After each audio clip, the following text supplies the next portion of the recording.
موعد وتوقيت مباراة القمة القادمة بين الأهلي والزمالك في المرحلة الحاسمة لتحديد بطل الدوري المصري للموسم الحالي 2026. وسيلتقي النادي الأهلي مع نادي الزمالك في منافسات الجولة الخامسة من المرحلة الثانية لحسم اللقب يوم الجمعة المقبل 1 مايو في 8 مساء بتوقيت القاهرة والسعودية، وقطر 9 بتوقيت الإمارات، على استاد القاهرة الدولي. وستذاع المباراة عبر قناة أون تايم سبورت. ويتصدر نادي الزمالك ترتيب جدول المسابقة في المركز الأول برصيد 50 نقطة، بينما يتواجد النادي الأهلي في المركز الثالث برصيد 44 نقطة.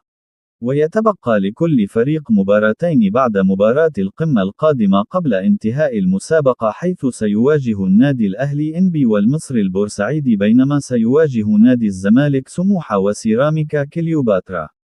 وتمت الموافقة على حضور 40 ألف مشجع لمباراة القمة القادمة بواقع 20 ألف مشجع لكل فريق.